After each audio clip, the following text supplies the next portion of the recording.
Today we are going to see some of the major outbreaks in the area science and technology, nationally and also international level, in which number one, Sci-Tech Aeron.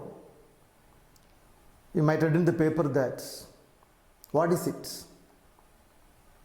When I put the word Sci-Tech Aeron, it's an outbreak of Science and Technology Park, Pune. They developed a negative ion generator for purifying the air. Or we'll put in another way, fight against the coronavirus COVID-19 contamination, thereby which we can reduce the viral load in the air. Initially, the component was trialed in hospitals of Maharashtra for the effectiveness. It's a part of the program Nidhi Prayas initiated by Department of Science and Technology. So that's what the mission is. You see the point here, the Pune based Science and Technology Park under the Nidhi Prayas of Department of Science and Technology designed a negative ion generator known as Sci-Tech Aeron. The aim of the instrument is purification of air, especially coronavirus. So the instrument can be employed in hospitals or in the public places where there is a possibility of corona contamination. Second point is, what is the principle of the instrument? As I said earlier, it's a negative ion generator capable of generating 100 million of ions per second. So approximately 10 ion per second.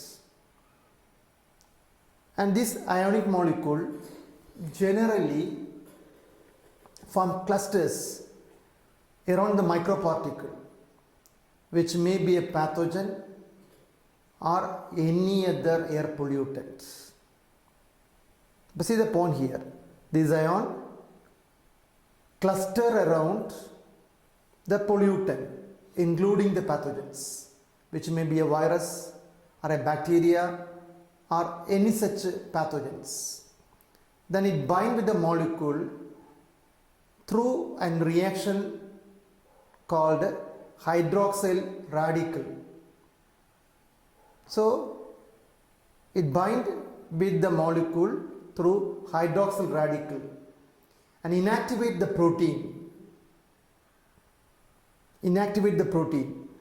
thereby which it breaks down the allergens or the bacteria or the virus, thus checking or regulating airborne diseases and increasing the resistance to possible infection.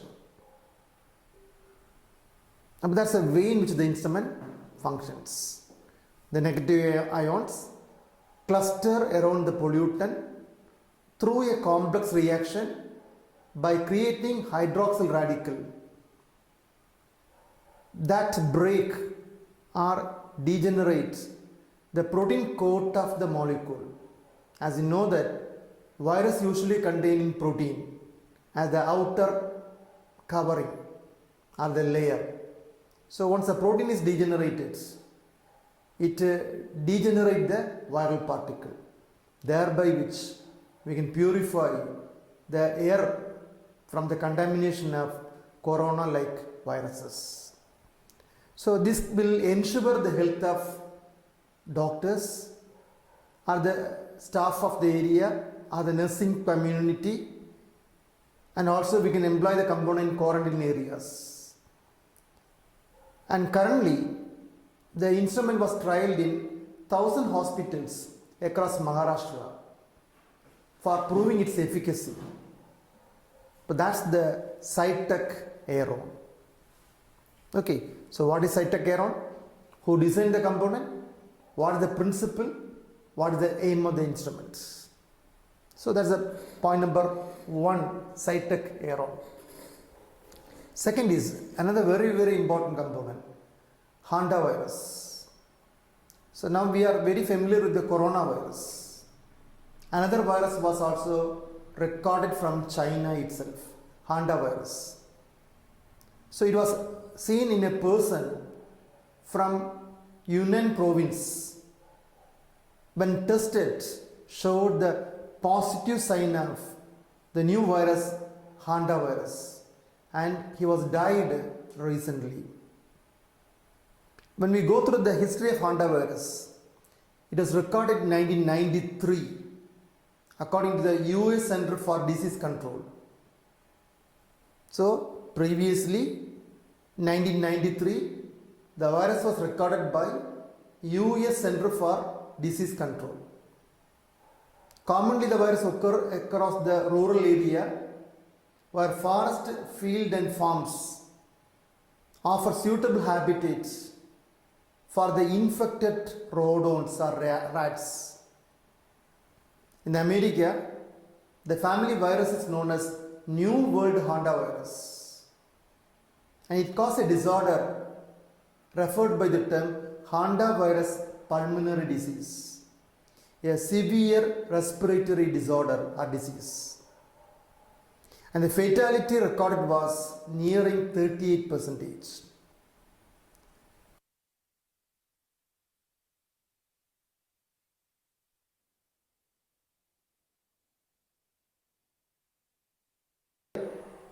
Whether it is transmitting from human to human. But anyway, rodents are the carriers. The symptom comprising fever, fatigue, muscular pain, headache, chill, abdominal problem. At the acute stage, cough with a breathing suffocation, leading to mortality. The time span of the infection to the death is 8 weeks. And so far, no medicine was designed for the disorder. But that's the hantavirus. So like the corona, most of the symptoms are similar, except losing the sensation of smell or taste. Other than that, the disorder is common among the corona and hantavirus. So more severe pulmonary disorder leading to death. But that's another possibility of question. What is hantavirus? Again, the third component is that KSYWB-The 2020. See the word KSYWB-The 2020. The term was expanded as International Conference on Standardization of Diagnosis and Terminologies in Ayurveda, Unani and Siddha system of medicine, held at New Delhi 2020. So it is a collaborative program of the traditional medicine such as Ayurveda, Unani, Siddha. 16 countries are represented in the program. Basically, to formulate a standardization of traditional medicine.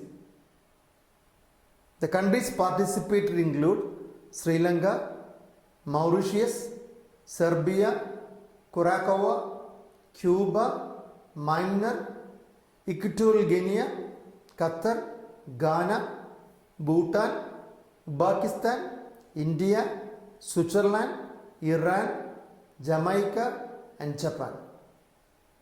It's the biggest international event aimed for standardization of diagnosis and also terminologies connecting with traditional medicine. Because each country have got their own traditional medicine. So that's why globally traditional medicine is not popularized. It varies according to the region. So we want to make a standardization of the program, including the terminologies employed in traditional medicine and the mode of diagnosis. So that's why the conference was arranged at New Delhi. The commitment of the countries to traditional medicine as a significant area of health care. So, but that's again very unique. So again you might read in the paper that there are medicine was outbroken from Ayurveda, but it was not globally accepted, including the World Health Organizations. So that's why the countries formulating the conference to standardize the traditional medicine towards diagnosis and accepted to have a common terminology to describe such a particular disease. So we commonly call the event by the term KSYWB-The 2020. So this may be a breakthrough to propagate or to cultivate the traditional medicine for curing or providing immunity to many number of dreadful diseases, especially viral. Because even in allopathy, there is no medicine for corona or any of the viral diseases. So the concept set by the allopathy people is to improve the immunity. So here the traditional medicine can play a role in improving the immunity. So that should be made universal or global. So that was the purpose of this international conference being held at New Delhi.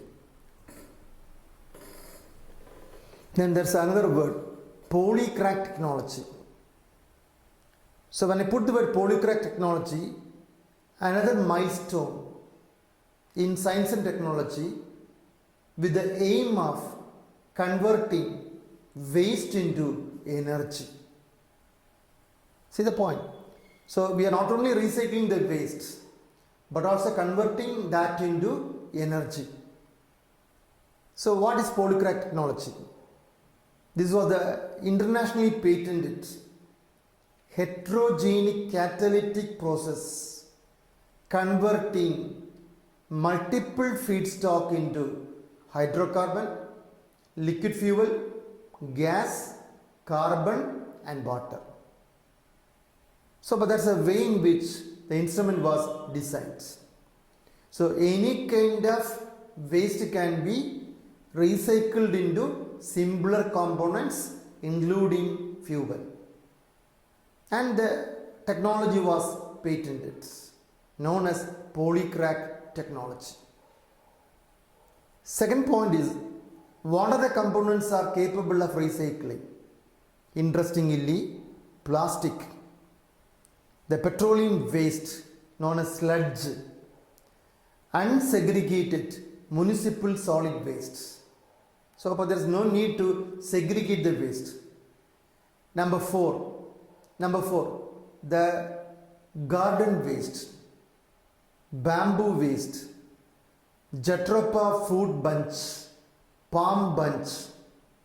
So that's why I place the word multiple feedstock can be recycled. But here one of the important nature is that the most level of the recycling component is 50%. So that's a prerequisite. So the recycling waste with 50% moisture can be recycled.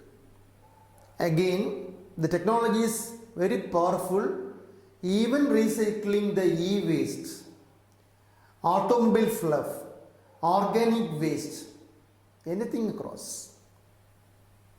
Okay, again, it does not release any pollutant into the environment because The process is a closed loop system.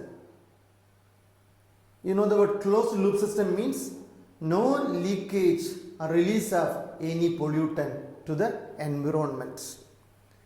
The combustible non-condensed gases are reused for providing energy. That's another unique point. So whatever the condensed gas you have can be used back as energy. So but that's again very, very unique. And secondly, there's no need of pre-segregation of waste is required. Commonly we know that after collection of waste is a Herculean task to segregate them into different types. Here, this technology carry the phenomena of waste into energy without any sorting. The energy is in the form of light diesel oil, which is used for light furnaces. And currently, the Indian Railway commissioned the first waste to energy on polycrack technology in Bhubaneswar. Again, the capacity of the instrument is 500 kilo waste per day. See the point, 500 kilo per day. So whatever you have waste, especially plastic waste, can be recycled. So Central Railway is going to amend this component in railways departments so that we can recycle plastic or other organic waste dumped in the railway track or in the trains. A novel crackthrough in the field of science and technology and was patented. Biorock. So the word is clear that creation of synthetic biological rocks with the aim to regain or replenish the damaged coral islands. So that's why the word is biorock. So regenerating, restructuring the degenerating coral reef by this technology. So the Zoology Survey of India, with the help of Gujarat Forest Department, attempting to reconstruct or restore the coral reef of the area. Well, see the purpose of the instrument: restoring, regaining the damaged coral reef. Then what is the relevance of the machine or the technology? The name given to the substance formed by electroaccumulation of mineral dissolved in the seawater on steel structures that are lowered onto the seabed. Technology works with small amount of electric current through electrodes in the water. When a positively charged anode and a negatively charged cathode are placed in the seafloor with an electric current flowing between them, calcium ions combined with the carbonate ions adhere to the cathode result in calcium carbonate formation. The coral larvae attach to the calcium carbonate and grow quickly.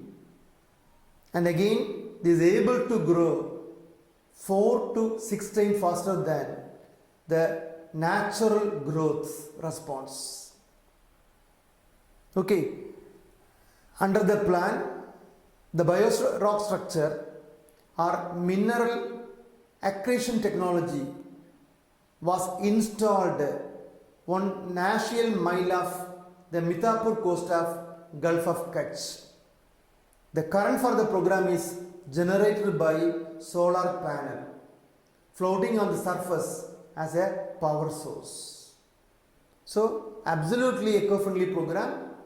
The current is generated from solar power panel. There is a steel rod which comprising anode and cathode. The electricity will generate the movement of calcium ions combining with the carbonate, forming calcium carbonates. The coral larvae quickly attach on the component, replenish or grow more effectively than natural coral reef formation. So that's a program launched by Zoological Survey of India with the Gujarat Forest Department. Another milestone in the technology, what is commonly called a bio-rock. Then again, so here I have put another very important question, because across the world there are a lot of discussions going on Western Ghats ecology. So we will see what are the reports given to Western Ghats. In the year 2020, Western Ghat Ecology Expert Panel was constituted by the Government of India under the chairmanship of Professor Madhav Gadgil. The issued recommendation for the preservation of the fragile Western Peninsular region was the objective of the analysis. So here I will highlight what are the major recommendations given by Madhav Gadgil report. Point number 1. The entire stretch of the Western Ghats should be declared as ecologically sensitive zone or area. Point number 1. The entire stretch of Western Ghats should be declared as ecologically sensitive area or zone. He recommended the division of the zone into 3, zone 1, 2 and 3, with a certain restriction for each zone. But the entire area is ecologically sensitive zone and demarked into zone 1, 2 and 3. The committee recommended the division of the region into zone at the block or taluk level. That's another very unique point. The zone was decentralized, made into taluk level or at the block level. It recommended that no new polluting industries, whether it is red or orange, should not be permitted in zone 1 and 2. And also gradual phasing out of such existing industries by 2016. Complete ban of mining or related activities in zone 1 and 2. And again, another very important approach is bottom approach for the conservation of the unique Western Ghats. Then the committee recommended a statutory body known as Western Ghat Ecological Authority under the Environmental Protection Act 1986. These are the strong recommendations given by Gadgil report. So that's why it was completely objected by the politicians, also the local inhabitants, because no activities are permissible inside the unique treasure island of biodiversity, namely Western Ghats. Okay, but that's Gadgil report. What is the criticism? The point number 1 criticism is that when the report was given, the local people said that Gadgil report was published without seeing the ground realities. See the point. If the report is implemented, that forget the ground realities. The report is implemented, the development and the energy requirement in the states within the boundary of Western Ghat would be adversely affected. So this is one of the criticisms said against the report, because no activities are permissible. So this can lead to darkness of the area because no energy should be generatable from the Western Ghats. Then again, there's no need of a new body, while there are many such bodies for the protection of environments, because Gadgil recommended a Western Ghat authority under EPA exclusively to address the Western Ghats. And that's why they criticized that already there are many number of bodies and there's no need of another new body to address the Western Ghats. And again, if you go through the reality of the event, the recent issues, namely flood, landslide in Kerala, for the last 3 years, is as a consequence of not conserving the ecosystem as said by Professor Madhav Gadgil. So that's what the Gadgil report says. Subsequently, the Government of India appointed another committee under the leadership of Kasturi Rangan, known as Kasturi Rangan panel. And what are the chief recommendations of the panel? Number 1, it will divide the Western Ghats into natural and cultural landscapes. No such division was given by Gadgil's report. He demarked the area into natural and cultural landscape. And second is that natural landscape, approximately 37%, are biologically rich with some measure of contiguity. Restriction should be placed only in this area. So remaining area should be permissible for activities.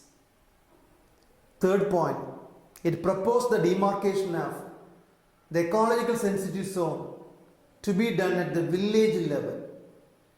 What said by Gadgil is block or taluk level. Number 4, only red category should be restricted. Gadgil report, red and orange categories. Number 5, hydro power project should be given green signal because that will be beneficial for the area. Gadgil report not recommending such power projects in the sensitive area. And this is the diversion of reports given by Kasturi Rangan against the Gadgil report. So if we make a comparison, Kasturi Rangan report criticized by many because it provides loophole for mining or other activities, because he made the zone 37% without any activities. So indirectly activities are permissible in other zone, not demarked as natural landscape. That's one of the pitfall of Kasturi Rangan report. Secondly, Kasturi Rangan report is considered as anti-environmental because he divided the area into cultural and natural. Cultural means quite naturally people can intrude into the area. So that's a second difference. Meanwhile, Gadgil report is the entire stretch of Western Ghats is ecologically sensitive. But finally, the ministry has accepted Kasturi Rangan draft reports. So against the report given by Professor Madhav Gadgil. So here I have given the comparison of the two reports. So you can see one is ecologically sensitive area and the other is biosensitive area. Bottom up approach. And here the decision making on a responsibility that the primary with the governmental and bureaucracy. There it is from the grassroots level to the upper level. Recommendation of 3 zones. Here recommendation is 2 zones. Requiring an Western Ghat Ecological Authority.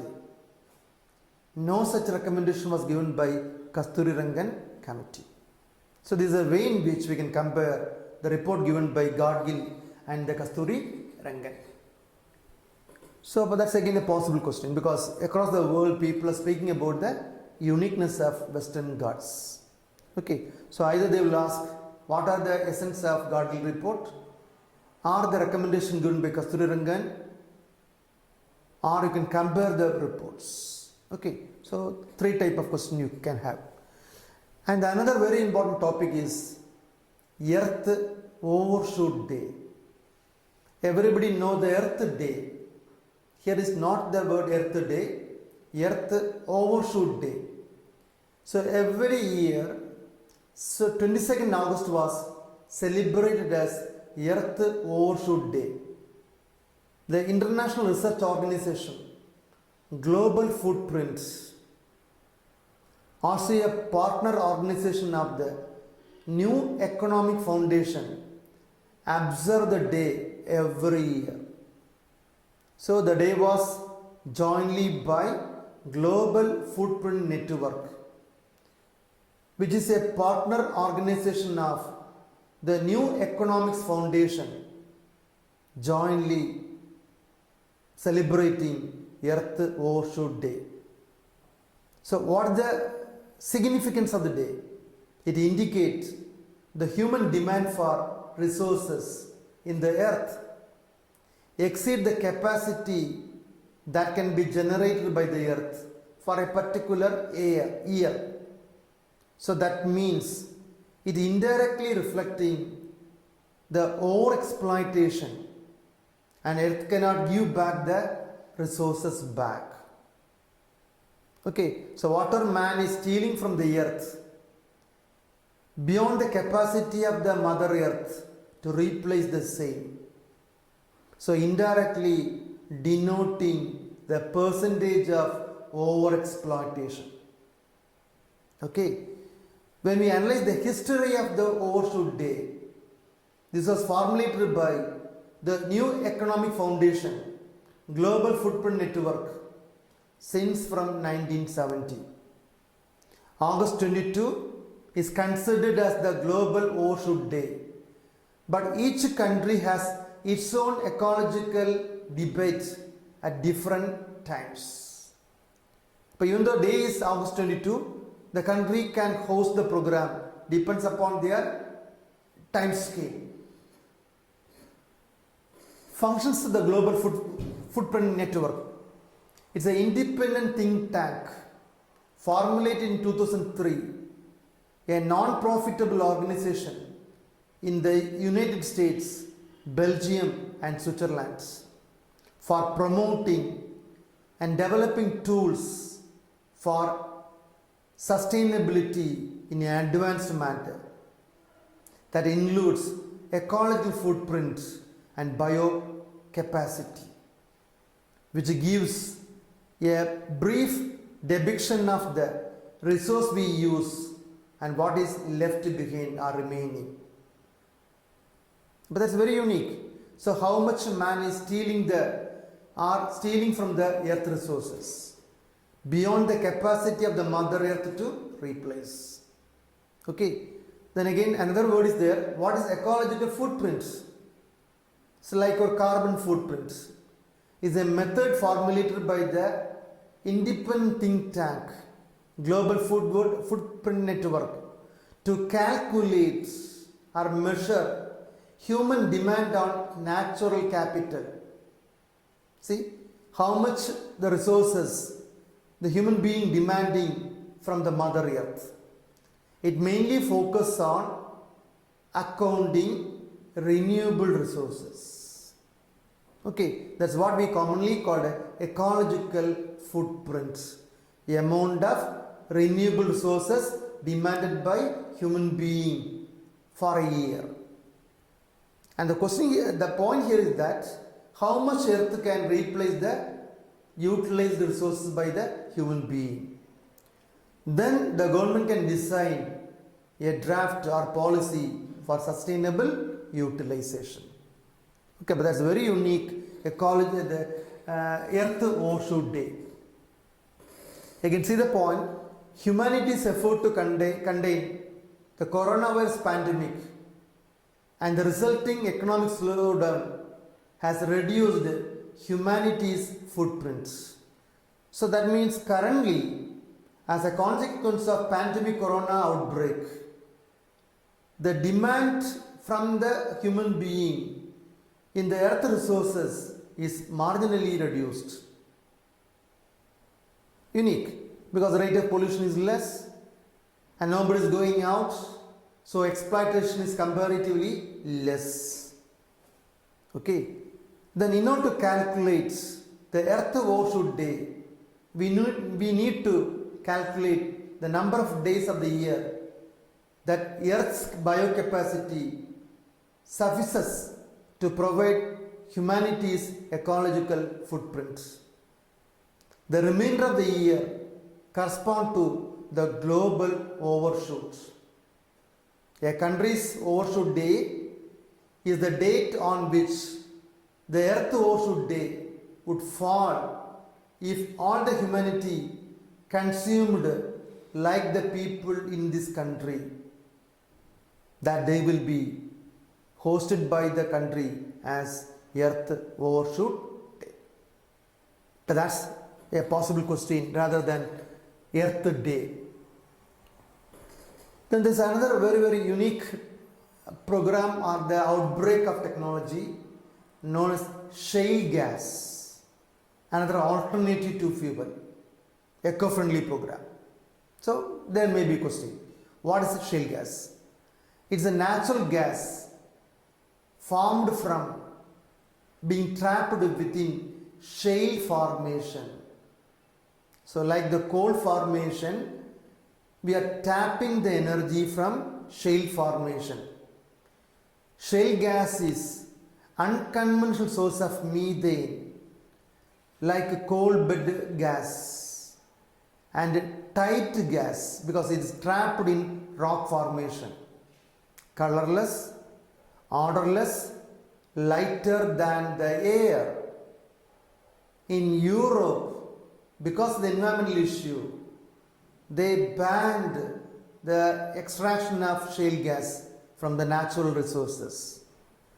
But in America, they already start exploiting the shale gas for fulfilling their energy need or the requirements. What is the merit of this even? A flexible fuel that can heat the home or domestic purposes, run industrial boilers. It also provides feedstock for the petrochemical industry, which is turned into plastic or into fertilizer or other useful economically important stuff. The experimental usage as fuel for truck, lorry and buses, but not finalized. We trialed that one. Shale gas is more cheaper than the gas. It releases 50% less carbon dioxide than the traditional one, like coal or anything across. Shale gas power station are more safer than nuclear reactor and more cheaper than renewable resources like solar electricity cell. So it is more meritorious than the fossil fuel and more energy generation and cheaper than solar energy. So all ways and means it is meritorious than the conventional and the modern renewable sources. But what are the limitations? The major limitation is difficult and expensive in storage and transportation. Both are difficult. Storage is very difficult and storage is very expensive. Transportation is very difficult and expensive in transportation.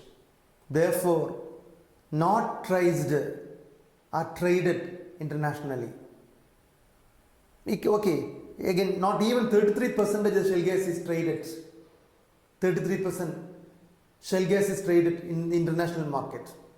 And there's no global price comparison in the platform. Highly variable. So, but that's again a very important point. So, we cannot compare the price rate of the component because it is not available in the global market. And current usage is only 33%.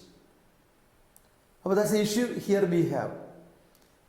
And see again, to construct the gas pipeline, you have to spend pound per kilometer. Alternatively, we can transport shale gas in liquid form like your LNG. But such a LNG terminal will also require huge investments for the designing the need. Gazprom is Russia's huge state-run gas producer and supplier of 25% of Europe's gas. But that's an example for utilization of shale gas by the Russians. What about in India? In India, the major sources are Gondwana, Kambe, Krishna Godavari on land, and Kaveri.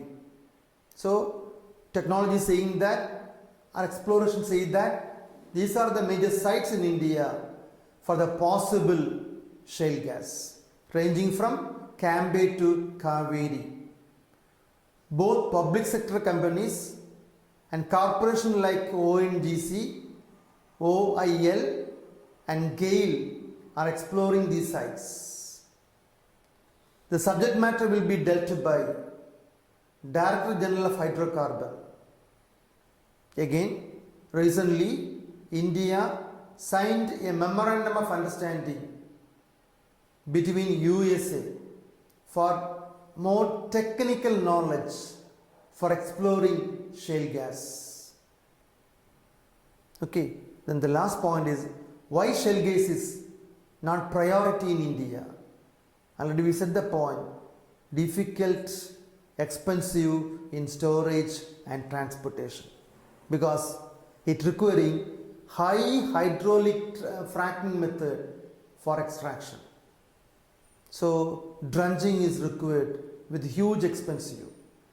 So that can create other problem environmentally, and expensive was very high. That's why India not prioritization shale gas, even though we go for exploration across Kambe, Gondwana, Krishna Godavari, and Kaveri. Then there's another very important area as far as India is concerned, silicosis. Again, few months back in the Hindu paper, there's an article stating that a silent killer, see the word, silicosis is referred by the word silent killer. It was estimated that globally 3 to 10 million workers in India affected by silicosis. Yet they are not treated. And it was considered as one of the occupational diseases and neglected for a long time. So that was the headline news. So it's an occupational disorder, not yet properly treated. 3 to 10 million people suffering from silicosis. Okay, so when we put the characters, it is a lung disease caused by breathing of silica dust, sand particle, what we commonly call.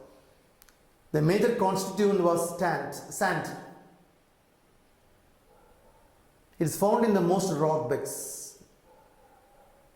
The dust is normally formed by mining, quarrying, tunneling, or people exploring the metal ore.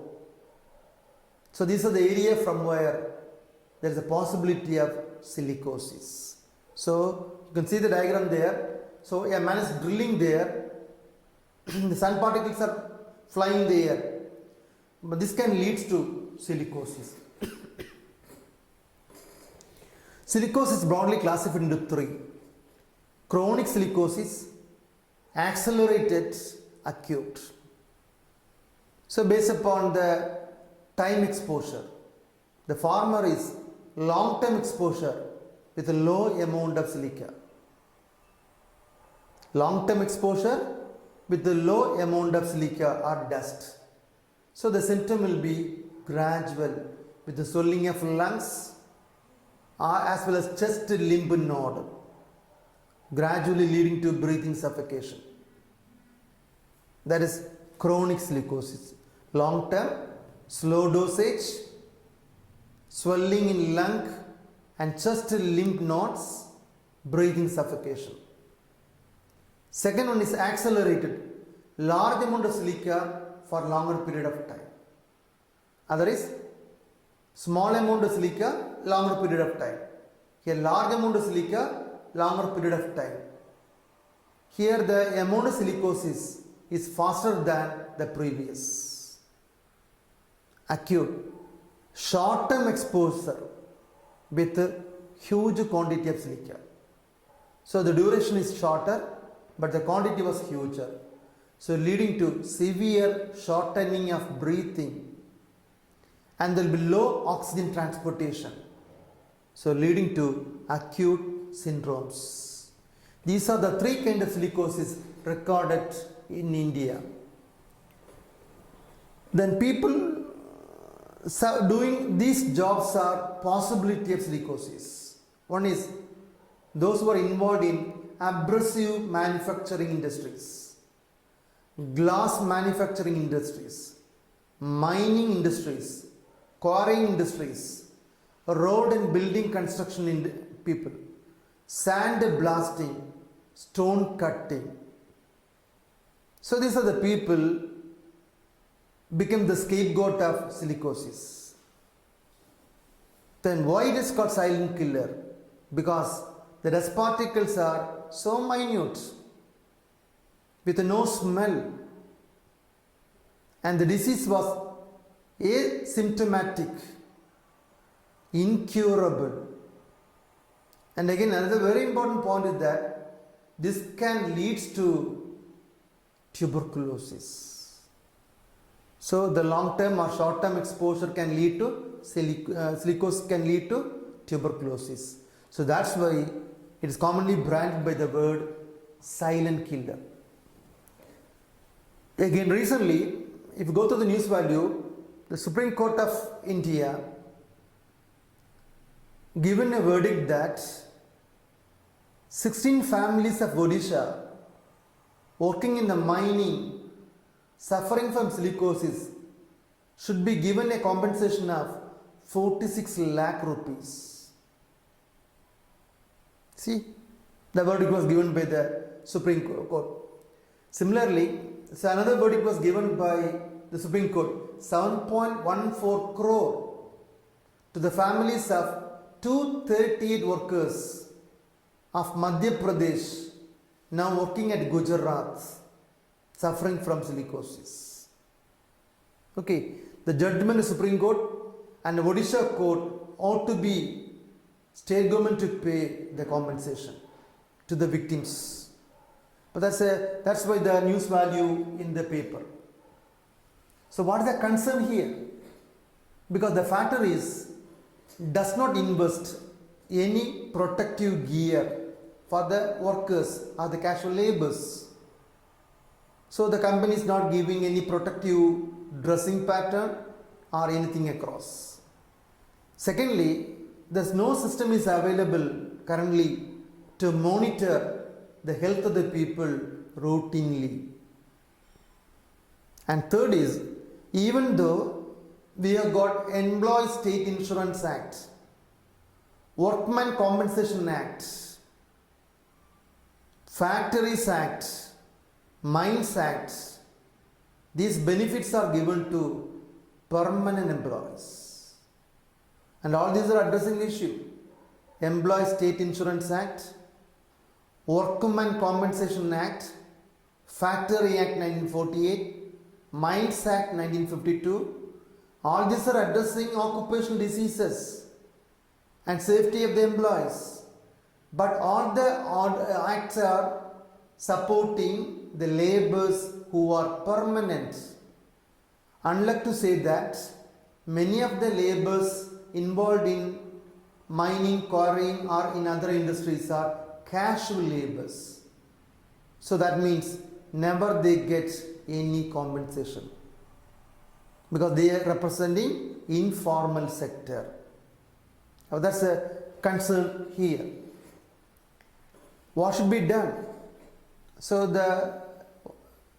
what is I said negative, you should make it as positive, in the sense that there should be proper safety measures to the people involved in such silicosis related industrial work. Number 2, there should be proper methodology to reduce the quantum of dust generation. So we have got currently many number of technologies that can be used for redesigning the classical technology used for quarrying or mining, thereby which dust can be minimized. Thirdly, regular checkup and monitoring from silicosis by the laborers. Again, the time limit to the exposure to the hazardous particle should be reduced. So that's the only positive suggestion you can give. So the people exposed to silicosis are given minimum time exposure. So that's the word silicosis refers. So that can be a question. What is silicosis? What are the concerns of the silicosis? What are the different types of silicosis? Why the silicosis is not controllable, even though we got many number of acts and regulation? What are the precaution measures you can take to minimize silicosis? Okay. See, there's another very, very important term, green e-clearance project. A brief note. In recent time, more than 100 infrastructural projects worth of rupees 4 lakh crore were stalled due to lack of environmental clearance.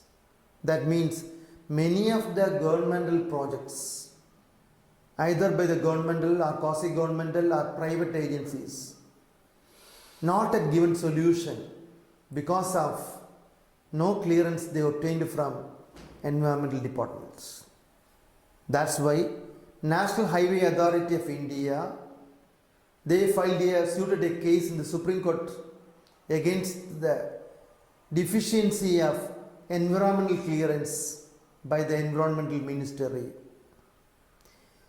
In the backdrop of log jam, the project monitoring group decided to set up an online portal known as Green E-Clearance for clearing the projects through single platform. Even though it is operated from 2014, now it became very active. The company can upload their documents on the websites for getting the required approval. The company can also check their progress regarding their application. The clearance will be awarded within the stipulated time period. So the time gap can be minimized. This will make the progress of green clearness faster, more predictable, will improve the infrastructure and boost the confidence of the industries and other investors.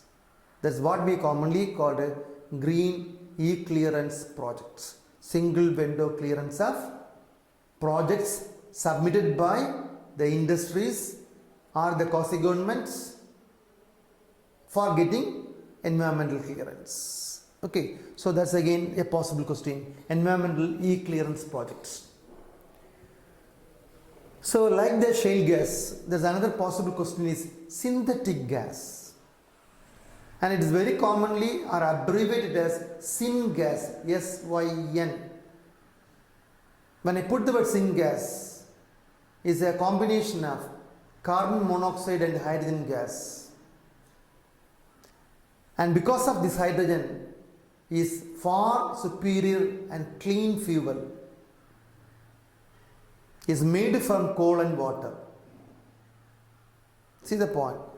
Synthetic gases is a combination of carbon monoxide and hydrogen. Since we are using hydrogen, the quality is more superior. Clean gas, no pollutant. It is usually produced from coal and water. What are the applications? It is commonly employed as a vehicle fuel. It's a fuel for the vehicle. Then intermediate for creating synthetic natural gas. So a precursor for natural gas. Methanol and ammonia production can be done. So 3 in 1. Fuel for the vehicle.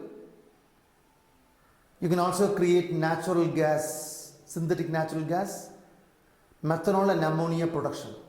And this is the application of synthetic gas. What are the challenges here? First, we split the carbon monoxide from coal and hydrogen from water. So, coal should be split into carbon monoxide. Water should be split into hydrogen. This procedure requires high temperature. So, that's very expensive. But that's an issue here. But recently, Professor C.N.R. Rao, the recipient of Bharat Ratna, produced a new technology at 900 degrees Celsius using a chemical compound, namely lanthanum calcium manganate.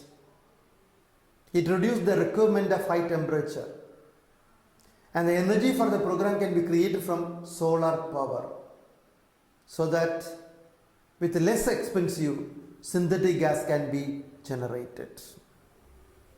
So that was the work carried by Professor C.N.R. Rao.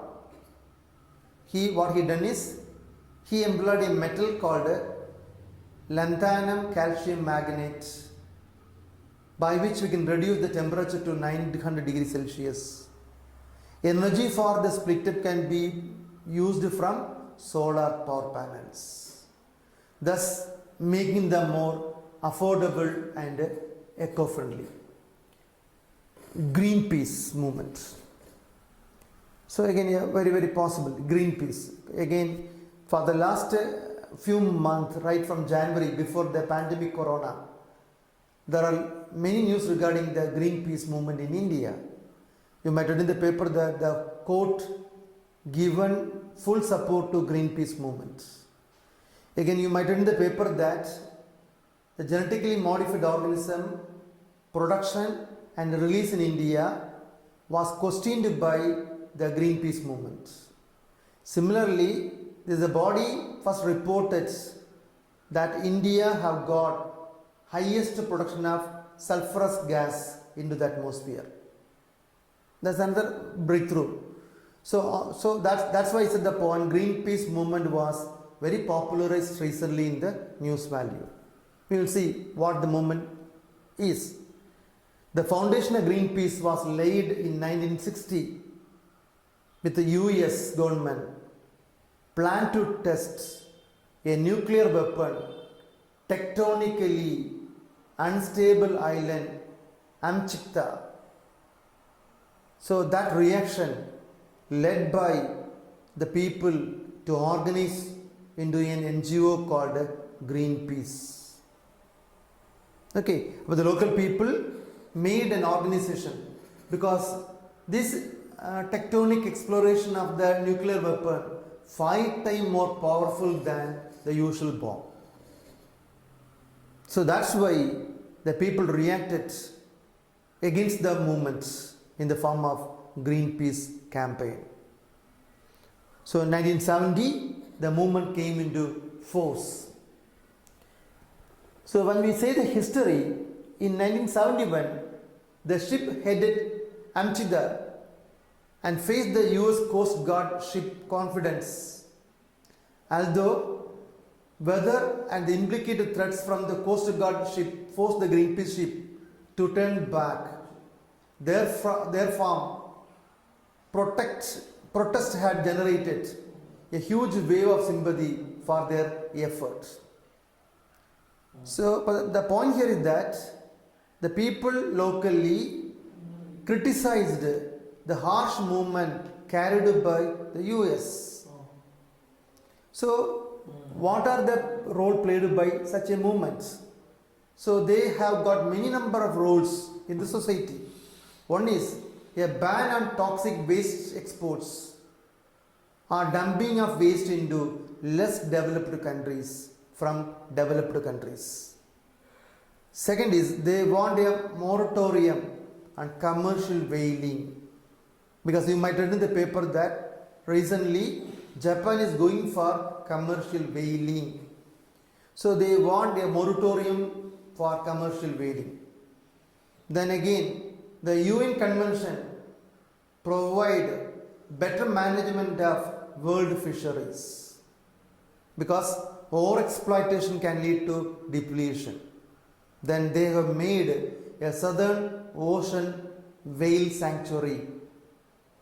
Number 5, a 50-year moratorium on mineral exploration or exploitation in Antarctica.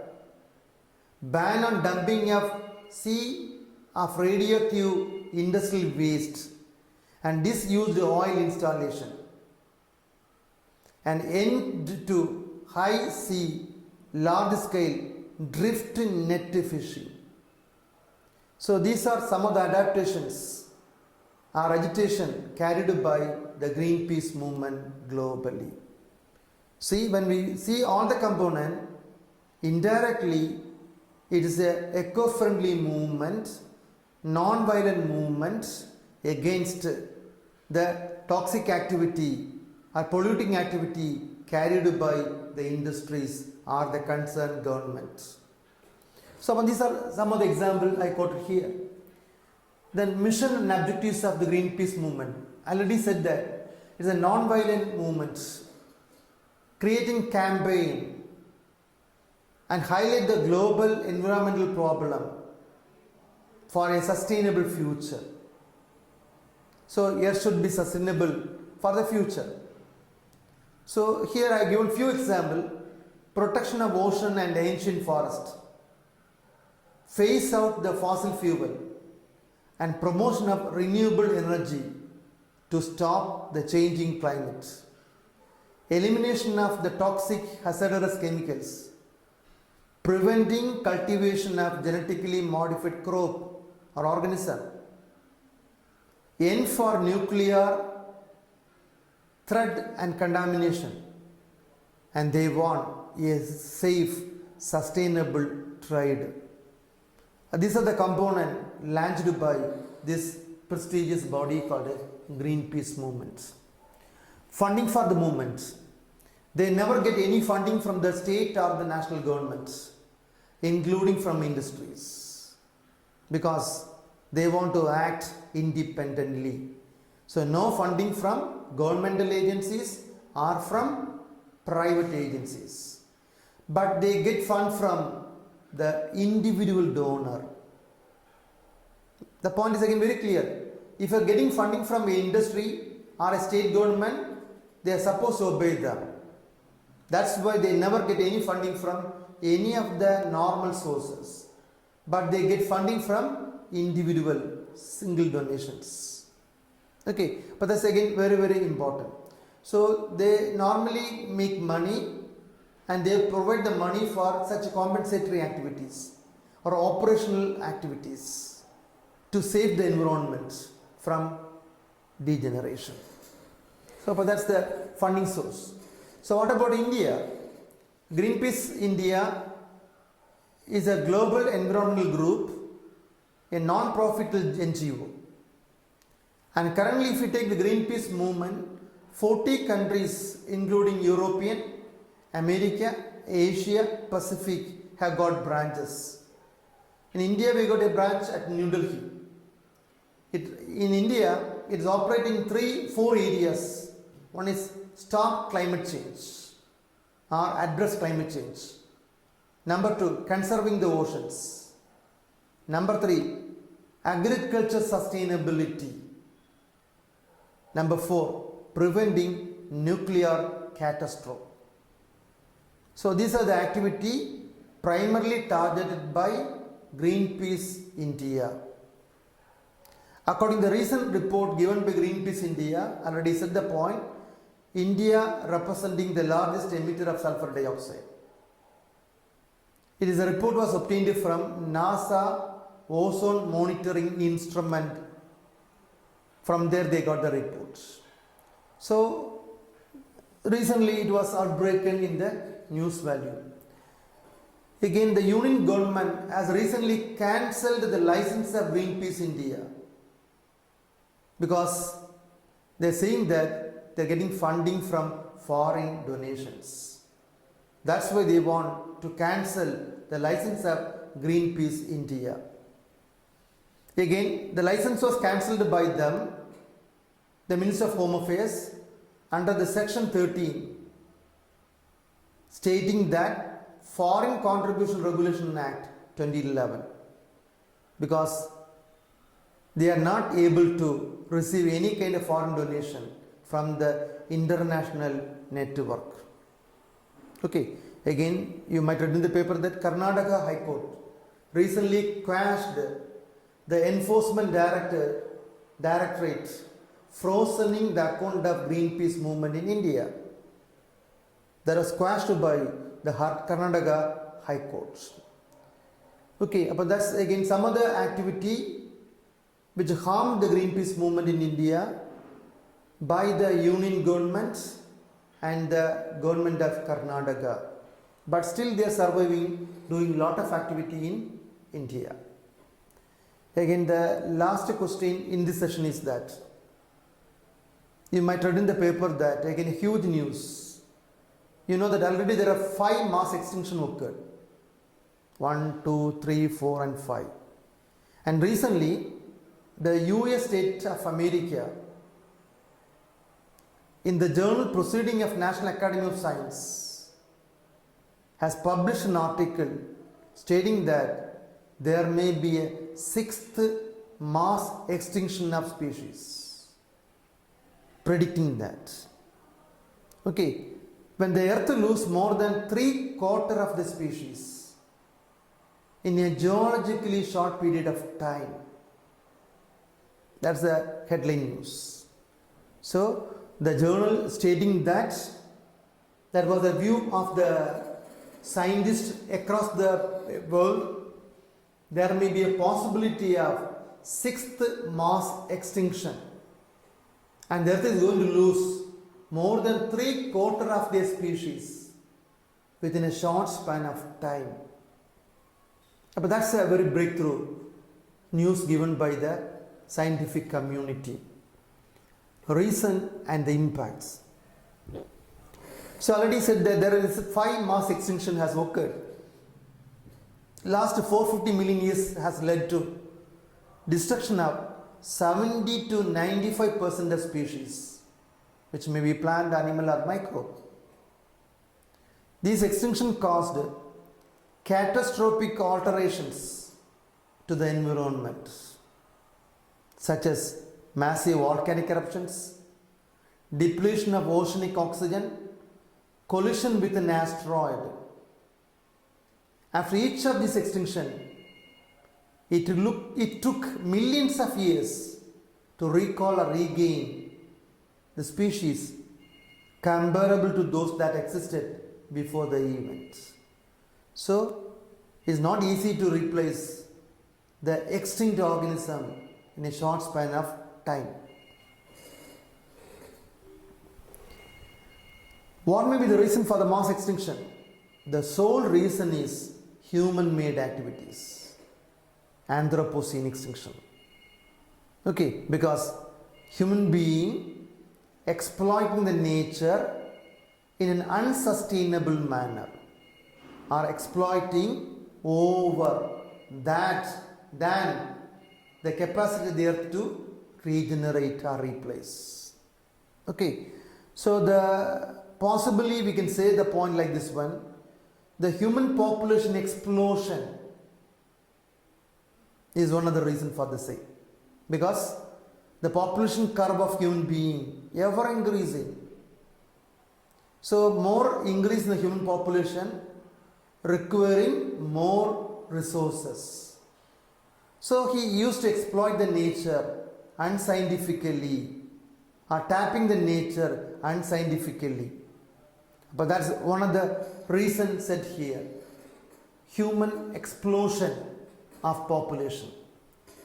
So more than 400 vertebrate species went extinct. And again, it taken over 10,000 years in the normal course of evolution. So many species of vertebrae are in the brink of extinction. Several species of mammal that are relatively safe for 1 or 2 decades ago are now endangered, like our Indian cheetah, lion, giraffe. So such a mammal, bird communities are vertebrate group of organisms facing in the verge of disappearance. So these are 5 mass extinction occurred. Late Ordovician, late Devonian, Permian, Jurassic, Cretaceous. So already the earth is visualized big 5 mass extinction. And we are going to see the 6th one due to human exploitation. So the most vulnerable area prone to the extinction is the tropical region. Because as you know that tropical region is rich in biological diversity because of ambient climatic conditions. Okay, and because of the ambient climatic condition, the area is rich in biological diversity. So because of the overexploitation, the species habitat is declining, like degradation of the forest area or fragmentation of their habitats. The food chain may be broken. That can lead to mass erosion of biological diversity from the history of Earth. Okay, so the resulting genetical and cultural variability will change the entire ecosystems. That can lead to many issues. Then we will see one more component. Year 2020 is declared as super year for biodiversity. So that may be a question. What do you mean by the word super year for biodiversity? It is a strategic plan of biodiversity with the previous 20 global Aichi targets that was formulated in 2010 and going to be end in 2020. And all the countries are preparing together for a post-2020 global biodiversity network. But that's a background of the caption super year for biodiversity, because Aichi target is completed in 2020. So how far we reach towards the target? Then what is our proposal for the post 2020 regarding global biodiversity network? The theme of the component is our solution are in nature. Therefore, protecting nature is very important, especially in the present juncture of COVID-19, as a shield from various catastrophes including zoonotic diseases. Okay, that's why the word super year for 2020 biodiversity is very important. Recently, the Union Ministry of Environment, Forests, Climate Change launched the key initiative towards conservation of biodiversity in a virtual celebration of International Day of Biodiversity 2020. The initiative launched in this contest comprising biodiversity Samrakshan internship program, very unique. The MOEFCC launching an internship program connecting with biodiversity Samrakshan, an initiative of National Biodiversity Authority NBA in collaborating with UNEP, United Nations Environmental Program, which proposes to engage 20 students at the postgraduate level for a period of 10 years through open, transparent, online competitive process. So targeting primarily 20 students in an open stage regarding the biodiversity. So that's the target of NBA with the UNEP. The objectives comprising engaging the students in a creative, dynamic manner, in the sense that they are willing to learn more about the natural resources, its management, conservation. But that's a concept. Dynamically, creatively, the young generation want to conserve the natural resources, manage the resources. They want to know the list of the natural resources. But that's a concept of this program, Samrakshan, biodiversity Samrakshan. Okay, then NBA in various states and the union territories technically assist the state and national biodiversity board for discharging the mandatory components. Here I can quote some of the example we dealt in the last few classes. One of the component campaign carried out by Government of India with the Wildlife Crime Control Bureau and UNEP is not animal, all animal migrate by choice. So that means we want to conserve the migratory animals, because animals have got no boundary. They can move from one place to another. So the objective there was illegal animal trade was monitored and protected. Secondly, again we made another program, webinar series on biodiversity conservation. The webinar series on biodiversity conservation and Biodiversity Act that was amended in India in 2002 was also launched along with WWF Model Conference of Parties. It involves the young generation to give them a new beginning and engage them in conservation of the impact of human footprints on biodiversity, and also the importance of sustenance of biodiversity for our own survival. But that was a program run by a webinar series known as Biodiversity Conservation. So again I can put some connective point. I said that we are going to celebrate the event because of the HE targets. When I put the word HE target, that may be another question. What are HE targets? So HE target is an adaptive program of CBD, Convention on Biodiversity. In the Conference of Party 10th meeting, the countries or the member countries agreed that previously biodiversity protection targets were not achieved. Then they came with new targets, 20 global HE targets.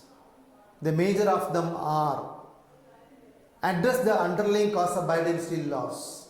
So each country has to trace what the reason why they are losing their biological diversity.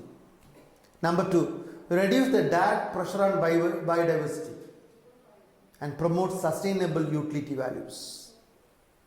Number 3, improve the status of biodiversity by safeguarding ecosystem, species, genetic diversity. Number 4, enhance the benefit to all form of biodiversity and the ecosystem services. When I put the word ecosystem services, it may be provisional, supportive, regulation or cultural services. Enhance the implementation through participatory planning, knowledge management, capacity building. That means bottom up approach. From the grassroots level, we have to go for implementing the program. But these are the target objectives of the 20 global HE targets adapted by CBD. So that's the session.